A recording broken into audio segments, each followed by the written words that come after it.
Movie के start में हमें एक फॉरेस्ट दिखाया जाता है जहाँ पर हम एक छोटी लड़की को देखते हैं जो सिर्फ 13 साल की थी, जिसका नाम था एनबो। इसको बहुत अच्छा हंटर बनना था, मगर इसको चीजें इतनी ज्यादा परफेक्ट नहीं आती थी, जिस वजह से वो खुद ही अपने ट्रैप में फंस जाया करती थी। वहीं दूसरी तरफ हम इस कबीले के चीफ को देखते हैं जिनकी बेटी का नाम जूमी था और ये एनबो की बेस्ट फ्रेंड थी। यहाँ पर जूमी के फादर उसको बताते हैं कि बहुत जल्द तुम्हें इस कबीले का चीफ बनना है, यानी कि तुम्हें इस कबीले का सरदार बनना होगा और जितनी भी चीजें इस जंगल में गलत हो रही हैं, अब तुम्हें ही वो सब चीजें संभालनी होगी, यानी कि तुम्हें सब चीजों को ठीक करना होगा। हम दूसरी तरफ एनबो को देखते हैं जो खुद ही अपने ट्रैप में फंसी हुई थी। वहीं पर एनबो के पास एक आदमी आता है जिसका नाम एनटॉक था और ये इस कबीले का सिक्योरिटी गार्ड भी था। यहाँ पर एनबो इसको अपने आप को फ्री करवाने का कहती है, मगर एनटॉक इसको फ्री नहीं करवाता और कहता है कि आज जूमी की क्राउन सेरेमनी है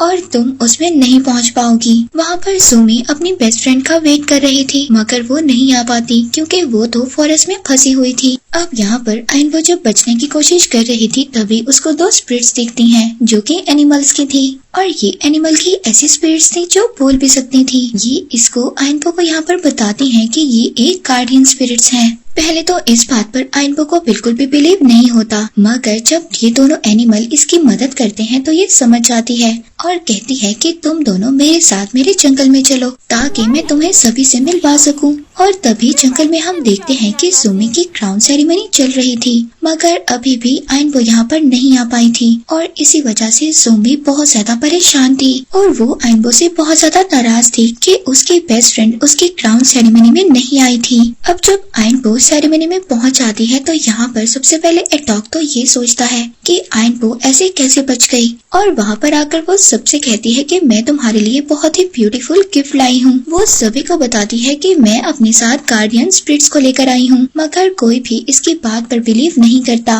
मगर वो लोग तो एनबो के साथ आए ही नहीं थे क्योंकि उनके साथ जंगल में कोई प्रॉब्लम हो गई थी, इसीलिए यहाँ पर सभी लोग एनबो पर हंसते हैं और उसका मजाक बनाते हैं। इस बात पर एनबो को बहुत ज्यादा बुरा लगता है कि कोई भी उसकी बात पर यकीन नहीं कर रहा और इसी तरह वो रोते हुए दोबारा से जंगल में चली जाती है।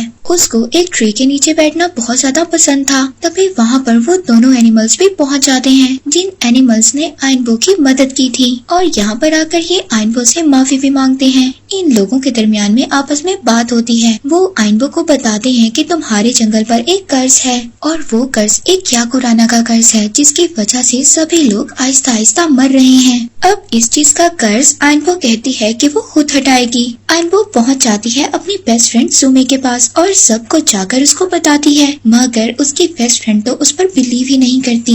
यहाँ पर हमें पता चलता है कि एनबो एक ऑर्फन चाइल्ड थी और उसको एक जूनी नाम की लेडी ने बड़ा किया था। वो एनबो से कहती है कि तुम बिल्कुल अपनी मदर जैसी हो। अब यहाँ पर वो लेडी जिसने एनबो को बड़ा किया था कि मैं गार्डियन स्पिरिट्स पर यकीन करती हूँ और तुम्हारी मदर की बहुत सारी बातें हैं जो तुम्हें बतानी है और कल सुबह होने पर ये सारी बातें मैं तुम्हें जरूर बताऊंगी। अब इनकी बातें सुनकर एनबो सो जाती है, मगर तभी इन दोनों की बातें एक काले धुएं में एक सांप सुन रहा था। अब अगली सुबह एनबो जब उठती है तो जूमी के पास पहुँच जाती है। वो अपनी फ्रेंड को बताती है कि आज मेरी मदर के बारे में मुझे सब कुछ पता चल जाएगा कि मेरी मदर कैसी थी और इसी के साथ इस जंगल का कर्ज भी खत्म हो जाएगा। अब जूमी ना चाहते हुए भी एनबो के पीछे पीछे चली जाती है। अब जब ये दोनों उस लेडी के पास पहुंचती हैं जिसने एनबो को उसकी मदर के बारे में बताना था, तो उस लेडी की तो डेथ हो गई थी। तो वहाँ पर एटॉक भी मौजूद था और वो इनको बताता है कि इन सब के पीछे एनबो का हाथ है।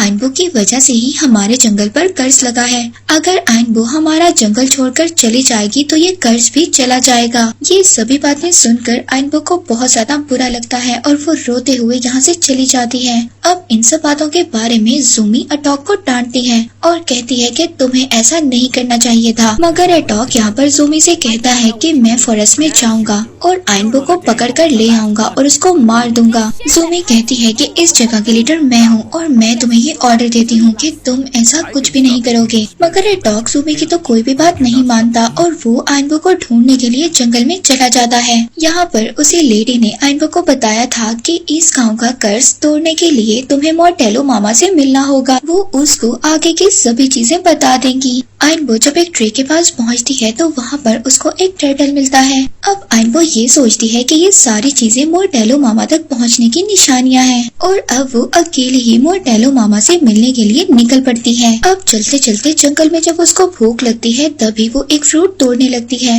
मगर तभी यहाँ पर बहुत सारे बैट्स होते हैं जो उसको उड़ाकर अपने साथ ले जाते हैं। यहाँ पर दोबारा से वही दो एनिमल आ जाते हैं और आइनबो को बचा लेते हैं। अब आइनबो इन दोनों के साथ चलने के लिए तैयार हो जाती है। आइनबो यहाँ पर इन दोनों एनिमल से मिलकर बहुत ज्यादा रोती है और जूनी लेडी के बारे में बताती है कि वो अब मर चुकी हैं, वो जिंदा नहीं रही। ये दोनों एनिमल आइनबो को कहते हैं कि तुम्हें अब उन्हें अलविदा करना होगा। दूसरी तरफ जूमी ने जूनी लेडी को अलविदा कर दिया था और यहाँ पर वो चीफ के पास बैठी थी। वो उनको बताती है कि एडॉग ने मेरी बिल्कुल भी बात नहीं मानी, हालांकि मैं उसको जंगल में जाने से रोक रही थी मगर उसने एक भी बात नहीं मानी। यहाँ पर चीफ जूमी से कहते हैं कि अब न्यू लीडर तुम हो, तुम दो वॉरियर्स को अपने साथ ले जाओ और एडॉग को वापस ले आओ। अब जूमी यहाँ पर आइनबो को ढूंढने के लिए और एडॉग को वापस लाने के लिए जंगल में निकल पड़ती है। इधर वो दोनों एनिमल्स आइनबो को तीर कमान चलाना सिखा रहे थे, क्योंकि आइनबो को अभी भी सही तरह से तीर कमान चलाना नहीं आता था और अब ना ही उसके पास ज्यादा एरो बचे थे।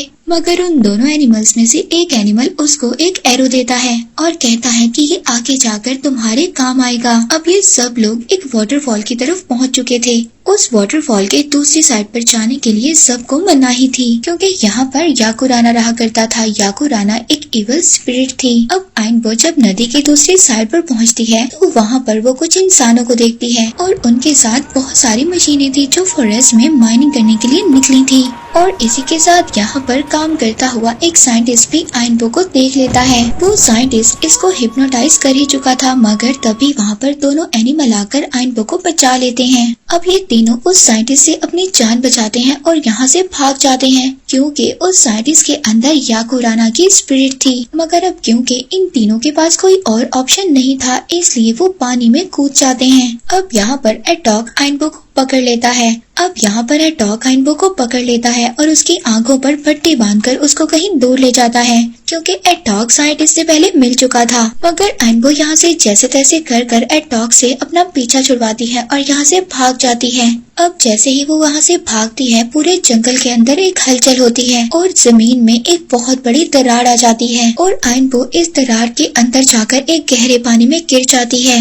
अब यहाँ की जो पावर थी, यानी कि वहाँ के छोटे छोटे टर्टल उसको उठाकर पानी के ऊपर ले आते हैं। ये जगह दिखने में बहुत ही ज्यादा यूनिक और ब्यूटीफुल थी और आइनबो ने अपनी लाइफ में कभी ऐसी जगह नहीं देखी थी। अब यहाँ पर आइनबो को मोर्टेलो मामा मिलती है। वो उसको बताती है कि जूनी लेडी की डेथ हो गई है, जिसने मेरी मदर के बारे में मुझे बताना था। यहाँ पर मोर्टेलो मामा उससे कहती है कि तुम तो बिल्कुल अपनी मदर जैसी हो। यहाँ पर आइनबो उसको कहती है कि मेरे अलावा मेरी मदर के बारे में सबको पता है, आपको हमारी मदद करनी चाहिए। फॉरेस्ट में सब लोग आहिस्ता आहिस्ता मर रहे हैं, वहाँ पर कोई कर्ज है। यहाँ पर वो उसे कहती है कि ये चीज मैं नहीं कर सकती, मगर इस चीज के लिए तुम्हें चुना गया है। वो इसको बताती है कि तुम्हें बहुत दूर जाना है, जहाँ पर एक वॉल्केनो है और उसके अंदर एक बहुत बड़ा क्रिएचर मिलेगा और वहाँ से तुम्हें एक मून स्टोन मिलेगा। तभी आइनबो उसको बताती है कि मैं एक ट्री से बातें करती हूँ और मुझे ऐसा लगता है कि मेरी मॉम की सोल उस ट्री के अंदर है। तो इसकी सब बातें सुनकर मोर्टेलो मामा इससे कहती है कि वो मून स्टोन ले जाकर तुम्हें उस ट्री को कट करना होगा।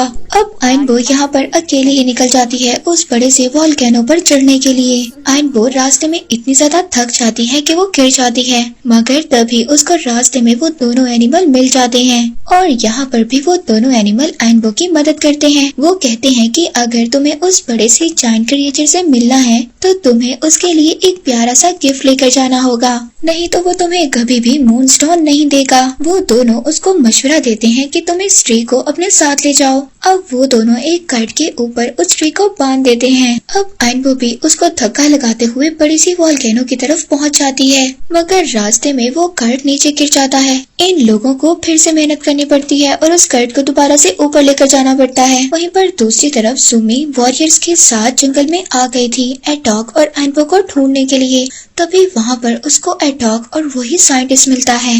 अब ये साइंटिस्ट सुमी को बताता है तुम्हारे जंगल पर कोई भी बीमारी, कोई भी कर्ज नहीं है, सिर्फ लोग बीमार हैं और मेरे पास मेडिसिन हैं जिससे वो लोग ठीक हो जाएंगे। और वो साइंटिस्ट कहता है कि तुम बस मुझे इसके बदले में ये बता दो कि तुमने जो ज्वेलरी पहनी हुई है ये गोल्ड मुझे कहाँ पर मिलेगा। सुमी इसको कहती है कि पहले तुम मेरे फादर को ठीक करो, उसके बाद मैं तुम्हें बताऊंगी कि ये गोल्ड कहाँ पर मिलेगा। दूसरी तरफ हम आइनबो और दोनों एनिमल्स को देखते हैं। वो लोग पहुँच जाते हैं उस जायंट क्रिएचर के पास। वो जाकर उसको कहते हैं कि हम तुम्हारे लिए एक बहुत ही प्यारा गिफ्ट लाए हैं और ये बड़ा सा ट्री सिर्फ तुम्हारे लिए है। अब ये जायंट क्रिएचर इन लोगों से खुश होकर इनको मून स्टोन दे देता है। अब आइनबो को ये लगता है कि ये मून स्टोन तो ऐसे काम नहीं करेगा, इसीलिए अब वो क्रिएचर उस मून स्टोन को एक नाइफ में बदलकर आइनबो को दे देता है। अब ये लोग ये समझ रहे थे कि मून स्टोन को लेना तो बहुत ही आसान काम था, मगर ये इतना आसान काम थोड़ी था। वहाँ पर एक बहुत ही बड़ा वॉल्केनो फट जाता है। ये तीनों अपनी जान बचाकर वहाँ से भागते हैं और इसी के साथ वो उस जायंट क्रिएचर का फैन भी ले लेते हैं। अब इस फैन पर आइनबो और छोटा एनिमल तो बैठ जाते हैं, मगर जब बड़ा एनिमल बैठने लगता है तो वो कहता है कि मेरा वजन बहुत ज्यादा है, इसलिए तुम दोनों इस फैन पर जाओ, मैं तुम्हें नीचे ही मिलूंगा। अब ये तीनों नीचे जाते हैं और एक जगह पर मिल जाते हैं। अब आइनबो वो मून स्टोन ले जाकर उस ट्री तक पहुंच जाती है, पर तभी यहाँ पर सुमी आकर उसको मिल जाती है और ये दोनों एक दूसरे से मिलकर बहुत ज्यादा खुश होती हैं। सुमी उससे कहती है कि मुझे तो यकीन ही नहीं था कि हम दोनों कभी मिल भी पाएंगे। सुमी कहती है कि मेरे फादर की तबीयत बिल्कुल ठीक हो गई है और साइंटिस्ट ने हमें बहुत अच्छी मेडिसिन दी हैं और तुम्हें मेरे साथ चलकर देखना चाहिए। आइनबो भी सुमी के पीछे पीछे चल पड़ती है उसके घर की तरफ। जब आइनबो सुमी के घर पहुंचती है तो वो एटॉक और साइंटिस्ट को देखती है। वो कहती है कि साइंटिस्ट ये बहुत ही बुरा इंसान है और ये जल्द ही हमारे फॉरेस्ट को खराब कर देगा और यही याकुराना भी है जो हमारे फॉरेस्ट को खत्म करना चाहता है। मगर सुमी उसको डांट देती है और कहती है कि तुम झूठ बोल रही हो, मैं तुम्हारी किसी भी बात पर यकीन नहीं करती। और वो कहती है कि ये साइंटिस्ट बहुत अच्छा है, इसने हमारी बहुत हेल्प की है। मगर आइनबो तो उसकी कोई भी बात सुनने को तैयार नहीं थी। वो जल्दी से अपने घर की तरफ भाग जाती है। वो साइंटिस्ट भी आइनबो का पीछा करते हुए उसके घर की तरफ पहुँच जाता है, मगर आइनबो जैसे तैसे कर अपनी जान बचा लेती है। अब यही चीज एटॉक भी देख लेता है। वो साइंटिस्ट एटॉक का गला पकड़कर उसको ऊपर उठा देता है। यहाँ पर एटॉक को ये बात समझ आ गई थी कि आइनबो बिल्कुल ठीक कह रही थी, ये साइंटिस्ट नहीं बल्कि ये तो याकुराना है, यानी कि ये एक इविल स्पिरिट है और जल्दी से उसको आइनबो की मदद करनी होगी। अब एटॉक जल्दी से भागकर आइनबो के पास आता है और उसे कहता है कि मैं तुम्हारी मदद करने के लिए तैयार हूँ। मगर तब तक बहुत ज्यादा देर हो गई थी। उस इविल स्पिरिट ने सुमी और उसके फादर पर अपना जादू कर दिया था। मगर अब आइनबो के पास भी वही मून स्टोन था जो वो उस ट्री के अंदर लगा देती है। मगर उस मून स्टोन से तो ट्री के अंदर कुछ भी नहीं होता। मगर जैसे ही आइनबो के आंसू उस ट्री पर गिरते हैं और तभी यहाँ पर मैजिक होना स्टार्ट हो जाता है। उस ट्री में से जो सोल निकल कर आती है वो आइनबो की मदर की थी। वो दोनों एक दूसरे से मिलती हैं और आइनबो अपनी मदर को बताती है कि कैसे वो एक इविल स्पिरिट उनके फॉरेस्ट को बर्बाद कर रही है। अब यहाँ पर आइनबो की मदर उन लोगों को रोकती है जो बड़ी बड़ी मशीनें लेकर फॉरेस्ट की तरफ आ रहे थे और बाकी सभी लोग पहुँच जाते हैं सुमी और उसके फादर के पास। यहाँ पर आकर वो देखते हैं कि उस इविल सोल ने तो सब पर मैजिक कर दिया था और तभी यहाँ पर आइनबो की मदर भी पहुँच जाती है जो यहाँ पर उस साइंटिस्ट को विल नाम लेकर बुलाती है। यहाँ पर उनको पता चलता है कि काफी टाइम पहले आइनबो की मदर एक शहरी आदमी को अपने साथ ले आई थी जिसका नाम विल था और एटॉक को ये बात बिल्कुल भी पसंद नहीं थी। इसी वजह से उसने सबको बताया आइनबो की मदर के ऊपर विल नाम के आदमी ने जादू कर दिया है और जिसकी वजह से विल और आइनबो की मदर की डेथ भी हो गई थी और इसी वजह से एटॉक आइनबो को बिल्कुल भी पसंद नहीं करता था। आइनबो की मदर को तो गार्डियन स्पिरिट ने बचा लिया मगर विल के ऊपर याकुराना यानी कि एक इविल स्पिरिट आ गई और इसी वजह से विल अब बिल्कुल पूरी तरह से एक इविल में बदल चुका था। अब यहाँ पर जो भी करना था आइनबो को ही करना था। वो इविल स्पिरिट देखते ही देखते यहाँ से सुमी को उठाकर साथ ले जाता है। यहाँ पर आइनबो की मदर अपनी बेटी को इनकरेज करती है और कहती है कि तुम ही सिर्फ याकुराना को हरा सकती हो। अब आइनबो याकुराना पर एक बहुत ही अच्छा अपने तीर से निशाना लगाती है और उस पर अपना तीर चला देती है जिसकी वजह से याकुराना हमेशा हमेशा के लिए खत्म हो जाता है और उसमें से साइंटिस्ट और विल दोनों निकल जाते हैं। लेकिन सुमी अभी भी उस क्रेन मशीन पर लटक रही थी। आइनबो उसको कहती है कि तुम नीचे कूदो, हम तुम्हें बचा लेंगे। यहाँ पर सुमी को भी बचा लिया गया था। अब टाइम था आइनबो के पेरेंट्स के जाने का। आइनबो अपने पेरेंट्स से मिलती है और दोनों को अलविदा करती है। इसके बाद इसके पेरेंट्स की सोल उसी ट्री में चली जाती है। अब ज़ूमी और आइनबो दोनों साथ हो जाते हैं और इसी तरह वो दोनों एनिमल्स भी जो आइनबो की मदद करते थे वो भी इनके साथ रहते हैं। और डॉग ने भी आइनबो के पेरेंट्स से जाते हुए ये कहा था कि वो अब आइनबो का ख्याल रखेगा। और इसी के साथ ये मूवी यहीं पर एंड हो जाती है।